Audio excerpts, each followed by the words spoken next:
Welcome to The Big Picture. I'm Phil Arno. There are a lot of things in this life that people have to deal with. Frustrations and money problems and sometimes medical difficulties. And when you're dealing with something that's a health problem, the last thing you need to think about is the economic toll that it takes to deal with having your health problems taken care of. The doctor's bills, the possible ambulance expenses, insurance costs, so on. And luckily, there are some things that help, and a lot of people don't know about it, but there's one organization here in Western New York that can be a real godsend if you're in a position to need transportation because of a health condition. Wings of Hope is a transportation service that takes patients who need transportation to various facilities outside of Western New York, and they transport people for medical purposes. And it's a service where no patient ever pays to have this service. It's a godsend. And with me on this big picture is Joe DeMarco, who is the founder of Wings of Hope.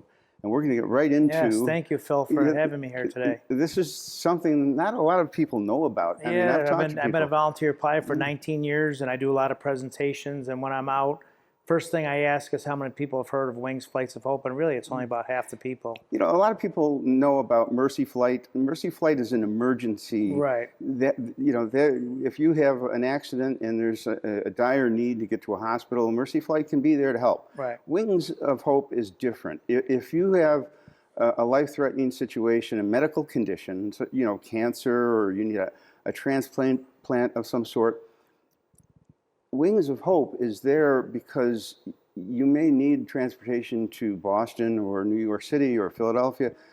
Tell me a little bit about this So besides, service. like you mentioned, it being free, the flights are free. There's never a fee.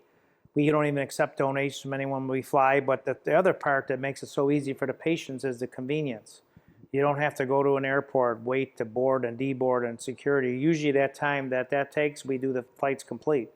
We'll take them to New York or wherever they need to go. We'll wait for them to get their chemo or they need, and we bring them back all on the same day. So it just makes it so much easier for them. Some people, we're flying like 6 people right now in clinical trials, and they go every 2 weeks. So just think about that. Every 2 weeks, if you had to drive to New York, I mean, you'd spend 1 day driving, get your treatment. It turns into a 3-day project. So we do it all in 1 day. And there's no limit to the flights either. Some people ask, like, well, how many times can I fly? So it's as many times as you need. And with transplants, we have to take them for a pre-op because they want to see the patient on a regular basis to see how they're, make sure they're healthy enough for the transplant. So when that call comes in, whatever it might be, the middle of the night or whenever it is, we're there for the patient to get them there. Well, when you consider airlines, you have to schedule ahead of time. There's an expense involved. Scheduling an airline, you have to rely on their flights and their schedule. And that's not very convenient, especially if there's a transplant involved. And the other thing with public transportation is the germs that are involved. Right. I got touched by a 2-year-old 19 years ago. He had cancer, and the mother just broke down when we met. And I didn't realize the little guy had cancer, and he was born with a tumor, and the cancer was on his spine, and she just cried, and her sister, they were crying and hugging us. They were so thankful we were flying them home, and that's how I got hooked on the whole thing. But their doctor at the time said no public transportation of any kind, no bus, no train, no plane, because with the chemo, he had a compromised immune system. So it's not a good idea if you're getting chemo or if you're going for surgery. You really want to be around an airplane full of people. Now, in the course of a year, how many people do you think, on average? I mean, you've been doing this for a long time. How many people have you served over the course of a year? We usually do about 400 flights, so usually there's a couple of people on each flight. Sometimes we team up, like next Tuesday, I know we have 2 patients going out. And do you have family members go with the patients Family too? members, yes. Okay. Usually husband and wife with the child, or sometimes a caregiver. Are there any restrictions that people need to know about when they're thinking about this kind of a service? Yeah, they pretty much have to be able to get in and out of the plane. You know, we could help them with some assistance, but we can't fly anybody that's laying, has to be on a stretcher or anything like that. We also do what's called a compassion flight, which people need to know if someone's near the end of life. We'll bring them home so they could pass it home, or we'll bring a loved one to be with their person that's, you know, maybe had their last rites or whatever. We had a special story. I was able to bring a woman home so she could be with her daughter for her daughter's wedding. And it was sad because she was, you know, at the end of the road, but we were able to get her from Tampa to Buffalo, and it was a sad but happy day. And she got to see her daughter get married. And yeah, for us to fly someone, we just need a doctor saying it's okay. Now, that Tampa is quite a distance. Normally, you're in the Northeast. Yeah, normally we stay in the Northeast. You know, a lot of trips to Boston, New York, Philadelphia, sometimes into North Carolina, and Cincinnati, Pittsburgh, you know, Chicago, Cleveland, Cleveland for Cleveland Clinic. Do you do most of the flying? I do. When I'm in town, I do as much as I can, yeah. And then we have a great group of pilots. So everybody volunteers. And it gives them a great purpose to go out and go somewhere. You know, as a pilot, sometimes pilots go out and fly around in circles. They'll do a round robin. I hear it all the time. That means they're going nowhere. They're going flying around in a circle to stay current. So for our pilots, they go out to get their real purpose, take someone to a place they can get better, get that smile, that thank you. It's hard to describe. We're flying a lot of people that they don't have much of a chance, and they're just happy that some doctor's giving them a shot. Whatever clinical trial they're in, it's hard to describe. And you see people have everything, and they could be not in a good mood. You actually had somebody who was very well known take some of your flights in the past, right? Right. Well, when we flew Jim Kelly, yeah, he raised a lot of awareness for our organization because people thought that we only flew people that can't afford a flight. It has nothing to do with what your means are. If you're sick and you shouldn't get on a flight or take a bus or whatever, so. Jim Kelly, one of the greatest fighters ever on the Buffalo Bills football field, is now fighting for his life. And prayers are pouring in for the Hall of Famer and his family while he prepares for his next surgery. It's scheduled for Thursday in New York City. His oral cancer came back, and this time his family says it's aggressive. The Kelly family has always had a special place in the hearts of Bills fans. News 4's Ed Dranch joins us live from the airport with more. A huge outpouring of support here, Ed.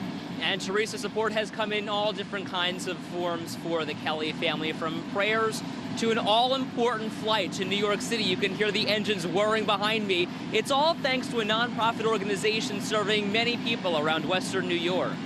Thumbs up from Football Hall of Fame quarterback Jim Kelly before boarding a private plane to New York City Monday for treatment of an aggressive, spreading cancer.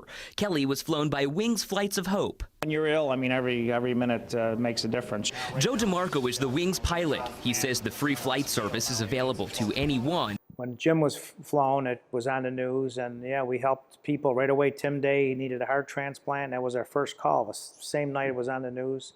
And Tim got to live home for a year. Instead of, if you need a heart transplant in Boston, Mass, you cannot live in Buffalo. But because we were flying him in, they let him stay at home. And it was a year, and the third try, he got his heart, and he got to be with his wife and 2 kids, and, you know, instead of being by himself in Boston. So that was a great thing that happened, awareness that came out of Jim Kelly's flights. Now, in some cases, say somebody is in need of a transplant, do you go and pick up the organ and bring it back? Is that how that works? No, the organ, believe it or not, it's harvested and it's commercially done. It's a huge expense. We got Tim there once and they couldn't get the heart, so we had a pilot to get the heart and they wouldn't let us pick it up. So yeah, it's kind of, you think it's backwards. Like the organs get paid, it's big money for the transport, and the patient's on their own. So once that call comes in, if we don't talk to the coordinator within like 20 minutes, they give the organs away to someone else. They go down their list because they're not going to let an organ if it has a 3-hour time frame. Yeah, we learned if there was a woman in Albany and we weren't even on our list of pilots, and she called us like 45 minutes after her pilot, no one could do it. And this coordinator said, oh, we gave the lungs away. And we didn't understand, like, how could you do that? And the transplant coordinator explained that, well, you know, she's in Albany and she has to get to Pittsburgh. So wow. They get a big list of instructions what to do. When you get that call us first, then call your family and loved ones, because we need to get pilots lined up. The organ's only going to that patient once we talk to the coordinator and give them our tail number, what time we're going to be on the ground. So you are constantly on call then? You have to be available all the time? Yep. And if I'm not available, we tell you the pilots we always find a way to get it done. And how many airplanes are involved in the service? Wings has 2 airplanes, and then we have about 10 pilots who use their own. Wow. Great group of guys, from car dealers to dentists, surgeon. What do potential patients have to know when they're considering getting in touch with you? Any kind of condition, does it have to meet certain requirements? What do they have to know? All they have to do is to request a flight. It can be done online at wingsflight.org. You can request a flight online, or you can give us a call. The main thing for us to do a flight is we need a doctor saying it's okay, because we don't want to fly someone that shouldn't be in the air, and we don't want to, hey, you shouldn't have flew, this patient shouldn't have been flown. And then an appointment verification. What the appointment verification does, we figure out the time frame when we have to get there, give them enough time to get to the, from the airport to the hospital, and how long their appointment's going to be, so we know, do we want to let a pilot sit there? Not everybody wants to sit and wait all day. So then we leave it up to the pilot if he wants to just drop off or just pick up.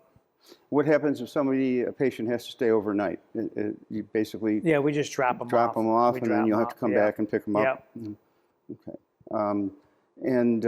So basically anything they want to know, they can find out from the website. Yeah, wingsflight.org. Okay. And we fly into New York on a regular basis. We just had 3 new patients.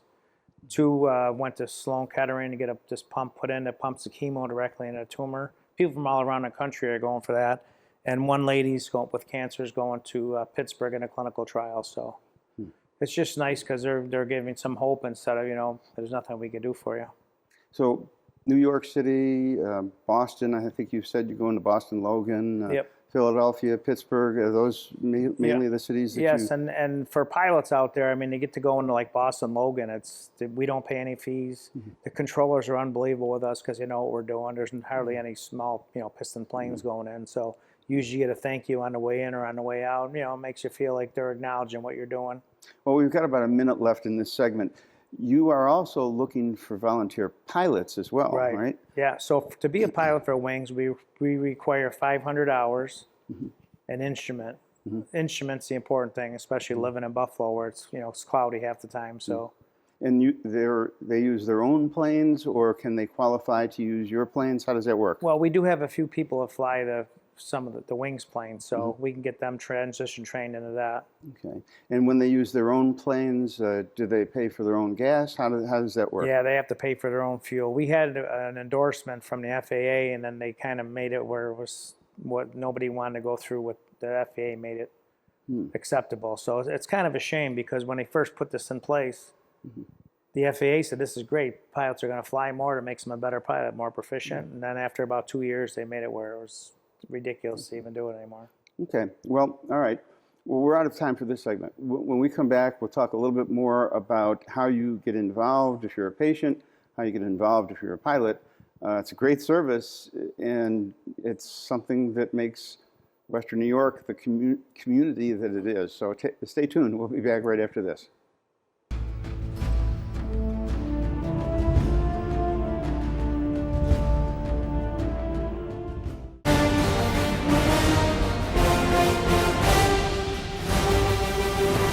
Welcome back to The Big Picture. My guest is Joe DeMarco, and we're talking about Wings of Hope. Great service here in Western New York. And Joe, you're talking about the service for people in need who have a medical problem, need transportation. What airport do you fly out of at this point? I'm at Buffalo International. So both of our Wings flight planes are there. They're in a nice heated hangar. What's nice about Buffalo, the runway's always plowed. The controllers, the air traffic controllers there are 24 hours. So we can get in and out, anytime for emergencies and great things airport. like that. Yeah. Now, Buffalo, correct me if I'm wrong, and I think we mentioned this before the show, Buffalo's going to be undergoing some construction over the summer, I believe. Yeah, they're right? closing down the main runway, but they're actually talking about closing the whole airport for parts of the nighttime. So we might have to take one plane and put a different airport just for the emergency flights. Okay. And speaking of that, if somebody has a situation where they need your services and they have to fly from here to maybe New York or wherever, they need to have their own transportation to get to you at an airport, and then you take over from there and get Right. them to where they need to go.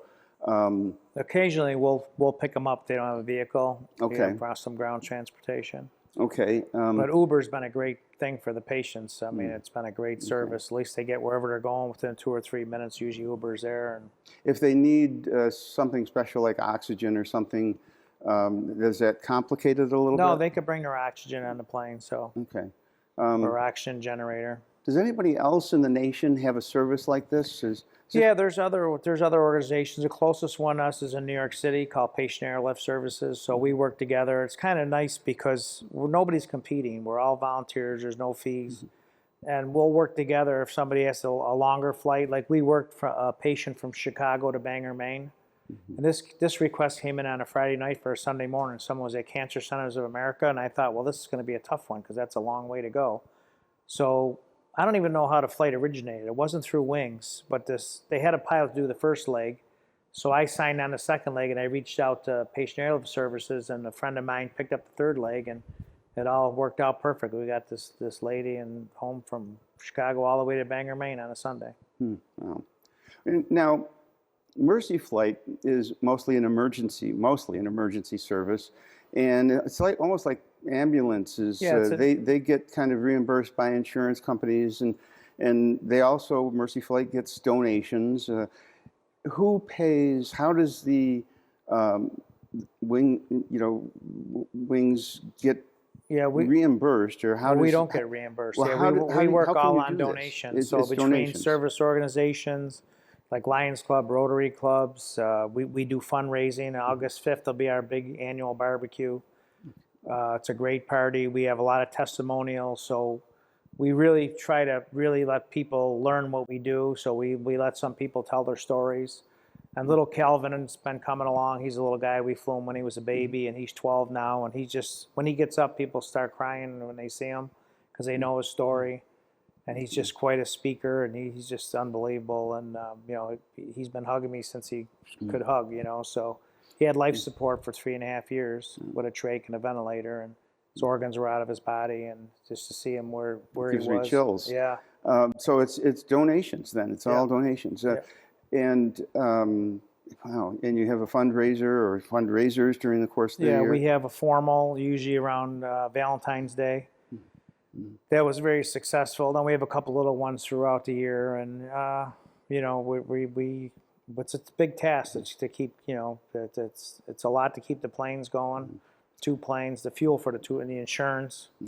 But I want to stress that no patients pay at all for this service. No, they can't. We can't even accept money from anyone we fly because we're not for hire. So, if someone's grandmother wants to send a donation, or if they're done with their treatment, then they could donate. But they can't give us anything during their flight. This is a tax deductible donation? Donation, yeah. We're a 501c3, and I'm real proud of our organization because I'm not paid, my wife's not paid, none of the pilots are paid. We have a girl in the office as a mission coordinating, so No. you won't find too many. The Wings owns no vehicles. We're real proud of that. No vehicles, no expense accounts. How long is a typical flight for patients, to the various cities around here? It's like New York is New York's probably... usually about 1 hour and 15 going out, and then a little longer coming back. Yeah.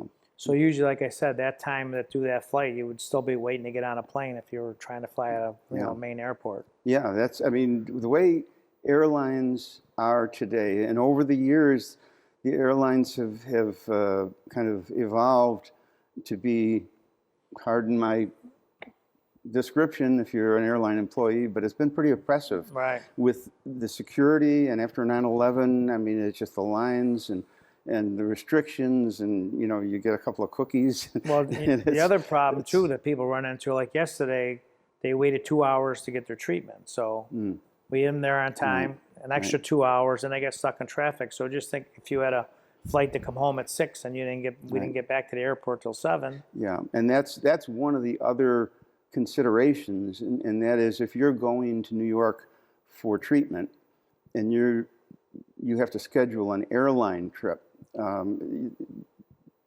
it's almost impossible to go out and come back the same Yeah, day. they have to make like 11 o'clock at night or something just to be safe. So that really puts a strain on you. You already have health problems, and here you're up, you're flying early and getting your appointment and then coming home, or you have to stay overnight. You have to stay overnight. That's extra expense, and you have to perhaps look for a place to stay. Yeah, and some people have children, so it's harder on them. They have to spend a day could and they be a got to find nightmare. someone to watch their kids or watch their pets. So there's so much going on with, with the variables, with people. You must have stories. I mean, you've been doing this for a lot of years now. You must have stories that are Yeah, 19 unbelievable. years. Yeah, it's a lot of happy stories, a few sad ones, but at least we do all we can do to help them get their care. Oh, it's got to be a rewarding thing. I mean, to be able to help. I mean, I know, this station is here to serve the community, and it's not always an easy thing. But I get stories all the time about how we've helped this group or that group, or we put a smile on somebody's face. That's what makes it worthwhile. The city of good neighbors. Yeah. Yes, my wife, when we had our first fundraiser and we were overwhelmed, 1,200 people showed up. We were expecting 300 or 400, and this was back 19 years ago. Ellen Maxwell went on a flight. Tells you how far back that was, and she was upset because it wasn't going to air because the Bucky Phelps thing was going on. So she was apologizing. I said, well, whenever you can get it on. Well, she aired the story the week of our party, and she was holding our poster up. And we had 1,200 people show up, and it was like that really got the ball rolling. And just to see the generosity, we have a lot of fundraisers at our Wings Flights of Hope, and half the people that come don't even know the people. Like, I've really never went to a fundraiser without knowing someone, but that tells you something about our community. Yeah. People come out because they saw a poster. They don't know the people. They come out because somebody's having a bad time or having cancer or whatever it might be. And we're coming out to maybe win some baskets, and we're unique because there's other air charities I talk to, and they're always asking about Buffalo. How do you get 2,000 people? I said, it's Buffalo. It's not going to happen in the Carolinas. It's not going to happen in New York. It's not going to happen in Angel Flight West. They're in Los Angeles. Well, I can think of people out there listening to this and thinking maybe two things. One question that they may be thinking is, I don't have a life-threatening health situation. Maybe it's not serious enough to take advantage of this, or I'm not financially challenged enough. I don't really want to take charity. Maybe I shouldn't look into this because my income is a little bit too high, or maybe I shouldn't look into it. Yeah, but people Those shouldn't two look. things. Yeah, people shouldn't look that way. That it's whatever, just to make it convenient for you. I'm probably almost every we fly can afford a flight. It's not, but it's the part about the process. So the type of medical condition, it's Sometimes people just want a second opinion. Sometimes a third opinion. We flew a patient to other places with a stage 4 pancreatic, and they're just searching to see if they can find some kind of clinical trial they can get in. So if you're out there and you have a question as to whether or not you should even ask, I mean, hell, it doesn't hurt to ask. Look into it. And I recommend a second opinion. I mean, we're lucky to have Roswell here. I mean, Roswell's fantastic. And some people in Buffalo don't go to Roswell. Like, go there. That's what they do. And but if they tell you they can't help you, like Michael's in our commercial now. I mean, he had 12 months to live 3 years ago, and he just had his 23rd month now, cancer-free. So, because, there isn't one hospital that can do everything. People don't understand, why do you have to take people places? There isn't a hospital that can do everything. So that's where we come in. And you don't, I mean, there's something to fill out when they apply. There's no requirements in terms of economic need there's or not anything even a like question that. of what your financials are. It doesn't mean anything. All right. Well, we've got about 2 minutes left in the program. If you wanted to basically say anything to the people who haven't heard of Wings before, what is? Well, they could join our Facebook page, because you'll see on a regular basis we post the flights, pictures.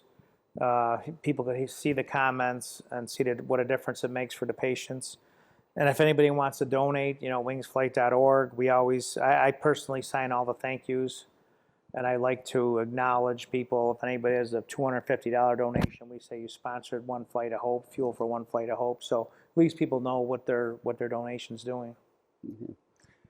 And I got to tell you, as a pilot myself, I know that if you're out there thinking, I'm not sure I want to go into a small airplane and take a ride, I've taken people up who are absolutely petrified of going into a small airplane, and after about 10 minutes, Not they're even looking 5 around minutes, how nice this and they're is. smiling and they're saying, hey, this isn't so bad. Yeah, it was a young girl who was scared out of her mind, was never in a plane ever, about 25 years old.